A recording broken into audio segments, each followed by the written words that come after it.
Bienvenido, bienvenida, bienvenide a 15 minutos de fama.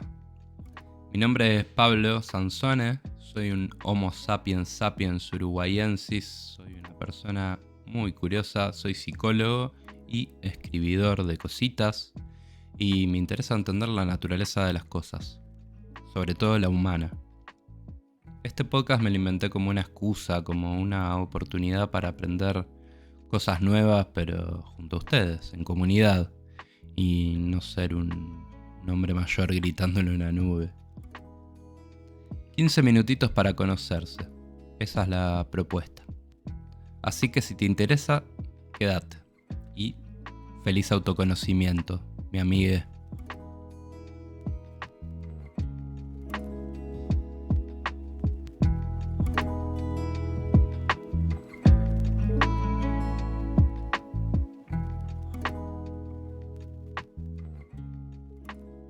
En el episodio de hoy, la imaginación.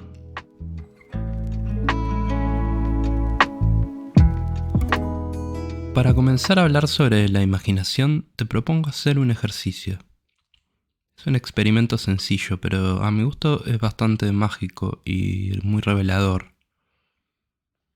Te voy a pedir que cierres los ojos. Solo va a llevar 1 minuto, confía en mí.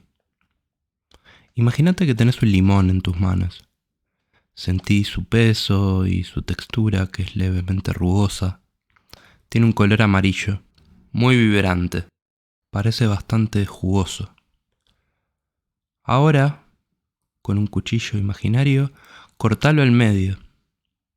Algunas gotitas salpican cuando lo cortás. Está lleno de jugo. Tomá una de las mitades y volvéla a cortar. Olé uno de esos gajos. Tiene un fuerte olor cítrico. Ahora te voy a pedir que muerdas ese gajo.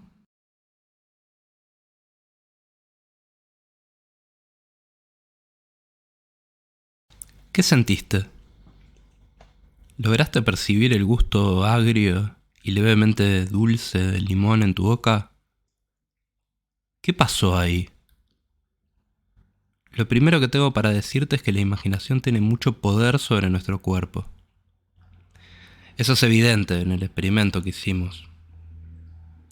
Las personas vivimos en 2 mundos, 2 planos, digamos, que están todo el tiempo en relación. La realidad física y la subjetividad. Aunque vamos a ver durante este episodio que esos 2 mundos no están tan separados. La imaginación es un fenómeno casi exclusivamente humano. Solo algunos mamíferos superiores tienen alguna forma muy arcaica de imaginación. Es la capacidad de imaginar la que nos trajo hasta acá, a este mundo en el que vivimos. La capacidad de imaginar nos define de alguna manera como especie.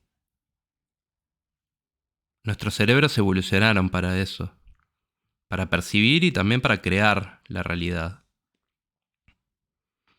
Porque sí, estos cerebros maravillosos que tenemos crean nuestra realidad, no solo la perciben. En términos precisos, la realidad no existe.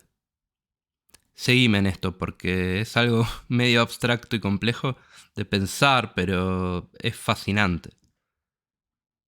Todo lo que ves, tu sentido del tacto y del oído, con el que me estás escuchando hablar ahora, es un fenómeno que está pasando en tu sistema nervioso, adentro tuyo y no afuera. El cerebro genera una alucinación y nos la proyecta y le da una forma y nosotros llamamos a esa forma realidad. Para eso hice el experimento del principio. Lo que imaginamos y lo que vemos es lo mismo para nuestra mente. O por lo menos tiene efectos muy similares en nuestro cuerpo y también en nuestras emociones. Entonces no es tan distinto imaginar algo que vivirlo. Al menos no tan distinto los efectos que nos produce.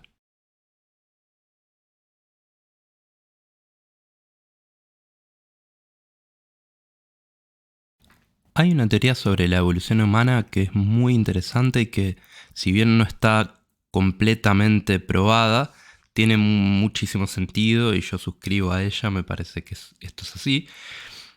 Y además es una historia muy, muy linda. Quizás escuchaste algo sobre la teoría del simio drogado. Para algunos investigadores de la historia evolutiva humana, un grupo de primates hace cientos de miles de años, en las planicies africanas, decidieron alimentarse con hongos, con psilocibina, que es una sustancia psicoactiva, y estos hongos les provocaron alucinaciones, y como consecuencia se les crearon nuevas conexiones neuronales, que antes eran impensadas.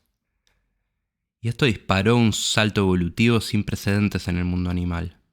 Esta nueva red tan sofisticada de conexión neuronal. Sus cerebros entonces, cargados de nueva serotonina, porque la psilocibina genera mucha serotonina, propiciaron la vida comunitaria a través de la imaginación de nuevas realidades posibles.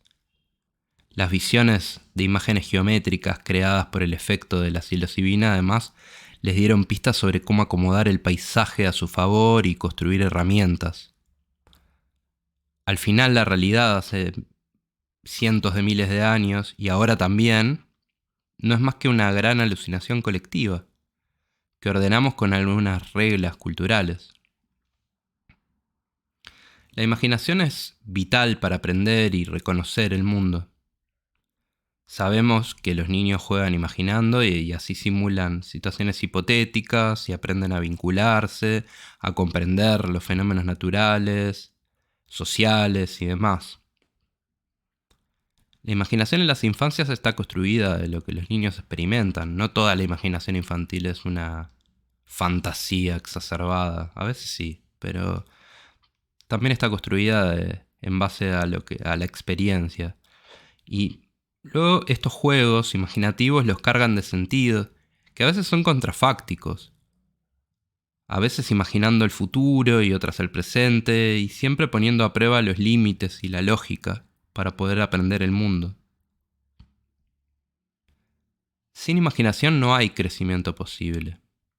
Pero la imaginación no es un recurso únicamente infantil, aunque a veces algunos pueden creer que sí. Incluso, durante la adultez nos la pasamos imaginando. Despiertos y dormidos. Digo dormidos también porque los sueños son una forma de imaginación que nos ayuda a procesar lo vivido y a prepararnos para la realidad, entre comillas, digamos, la realidad objetiva, física. Es como el juego de los niños. Nos exponemos a emociones, sensaciones y distintas experiencias, pero sin el riesgo de experimentarlas en la realidad física. Cuando recordamos, también usamos imaginación. Imaginación por rememoración. Nunca recordamos exactamente lo que pasó. Siempre hay una cuota de imaginación en lo que traemos al presente, en los recuerdos. Es decir, ponemos a trabajar la imaginación para muchas cosas más que solo para jugar. Cuando hacemos terapia, por ejemplo, usamos muchos estos tipos de mecanismos al rememorar sucesos y emociones. Y es una de las tareas del terapeuta entender qué hay detrás del relato del paciente, qué mecanismos le dan forma a ese relato, cómo imaginamos lo que nos pasa, y lo que nos pasó nos da un montón de pistas para entendernos. Entender cómo está nuestra psiquis, cómo está interpretando nuestro mundo y nuestros recuerdos. La imaginación también hace posible que simbolicemos, que es algo muy importante para nuestra especie. Que el color rojo en un semáforo signifique parar, que un redondel sea un 0 o una O. Solo es posible cuando le damos a ciertos elementos una carga simbólica. Y no es posible simbolizar sin la capacidad de imaginar. Gracias a este poder de la imaginación y la capacidad simbólica tenemos el lenguaje y el arte que le dan sentido a nuestra vida, propiciando las culturas y que nuestra realidad sea más que la simple existencia. La imaginación le da un lugar a lo sagrado en la vida. Digo sagrado no en el sentido religioso, que también, o casualidad, existe solo porque tenemos imaginación. No existiría la religión sin imaginación. Lo digo en el sentido de las cosas que son realmente importantes, irrenunciables, lo que nos trasciende, digamos. Lo que no se explica necesariamente con palabras. O bueno, la poesía tiene el trabajo de explicar lo sagrado con palabras, pero no todos tenemos ese gran poder artístico. Retomando un poco lo que planteaba al principio del episodio, tenemos que tener cuidado con ciertos tipos de imaginación. Si solo imaginar que mordemos un limón nos produce ciertos efectos a nivel de las papilas gustativas, pensemos que imaginar escenarios malos, por ejemplo, también puede dañarnos. La mayoría de las cosas que nos preocupan terminan no pasando. Eso es una realidad. Pero sí, esas preocupaciones nos dejan un efecto en el cuerpo y en la mente. En las emociones, en cómo nos sentimos. Fíjese que en el concepto de preocupación hay un fenómeno imaginativo. Pensá que pre es antes de que ocurra. Y si no ocurrió, ¿cómo pensamos en eso? Pues imaginando. Que es algo que nos sale muy bien, como vimos. Para bien o para mal. Así que ahora que entendimos lo importante que es imaginar, usemos la imaginación con cuidado y con respeto. Y tratemos de imaginar siempre la mejor realidad posible. Usemos nuestro gran poder de imaginar para encontrar soluciones creativas a nuestros problemas, para crear respuestas inusuales a las interrogantes que nos va planteando la vida. Cuando produzcas o disfrutes del arte, date unos minutos para pensar en estas cosas. En lo importante que es la imaginación para las personas, en lo fascinante que es el poder de imaginar que tienen los artistas, en lo sagrado de la vida. Y por favor, no digamos de los niños y las niñas como algo despectivo tienen mucha imaginación. La imaginación es algo fundamental para la vida humana. En próximos episodios vamos a hablar de la creatividad, por ejemplo, y va a estar muy vinculado con lo que estamos conversando acá, sobre la imaginación y también con lo que vimos en el episodio anterior, que si no lo escuchaste te animo a ir a buscarlo, que es sobre la intuición. Al final todos estos temas son bastante indisociables unos de otros.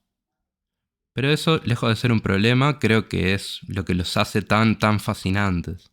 Nosotros para entender el mundo ponemos las cosas en cajitas separadas. Nos queda más cómodo entender así, pero en verdad los fenómenos del mundo y de nuestra mente y de nuestro cuerpo son un gran todo, no están separados. La cita con la que quiero terminar este episodio es tan corta como potente. Es del escritor mexicano Carlos Fuentes, uno de los exponentes más lúcidos del llamado boom de la literatura latinoamericana. En solo 3 palabras tiene un mensaje muy potente, así que te invito a repetirla en tu cabeza muchas veces, hasta incorporarla. Y dice así: necesito, luego imagino.